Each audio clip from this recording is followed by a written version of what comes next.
আপনি কি নতুন ওয়াশিং মেশিন কিনবেন ভাবছেন? আজ জানবেন টপলোড ওয়াশিং মেশিন সম্পর্কে সব গুরুত্বপূর্ণ তথ্য। আমরা তথ্য এবং অভিজ্ঞতার আলোকে ভিডিও তৈরি করছি আপনাদের জন্য, তাই আমাদের চ্যানেলটি সাবস্ক্রাইব এবং ফলো করে সঙ্গে থাকুন। চলুন জেনে নিই আজকের 6টি টিপস সম্পর্কে। 1. টপলোড ওয়াশিং মেশিনের ডিজাইন ও ব্যবহার। টপলোড মানে কাপড় ওপরের দিক থেকে ঢোকানো হয়, বাঁকা হয়ে কাজ করা ঝাললা নেই, আর চাইলে মাঝপথেও নতুন কাপড় যোগ করা যায়। 2.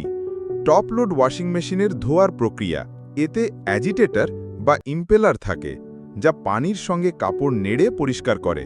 সময়ও কম লাগে, প্রায় 30 থেকে 45 মিনিটেই কাজ শেষ। 3. টপলোড ওয়াশিং মেশিনের সুবিধা। ব্যবহার সহজ, ধোয়ার গতি বেশি, রক্ষণাবেক্ষণও ঝামেলাহীন। অটোমেটিক হলে পানি লেভেলও নিজে ঠিক করে নেয়।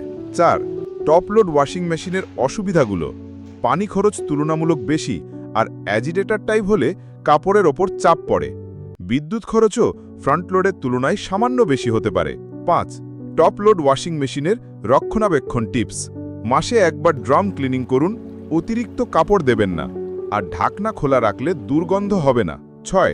টপলোড ওয়াশিং মেশিনের সঠিক ক্ষমতা নির্বাচন করা। 5 থেকে 6 কেজি ছোট পরিবারে, 7 থেকে 8 কেজি মাঝারি, আর 9 কেজি বা তার বেশি বড় পরিবারের জন্য উপযুক্ত। এই ছিল আজকের জন্য 6টি গুরুত্বপূর্ণ টিপস। যদি ভিডিওটি ভালো লাগে তাহলে লাইক দিন এবং সাবস্ক্রাইব করে নিন। দেখা হবে পরের ভিডিওতে। ধন্যবাদ।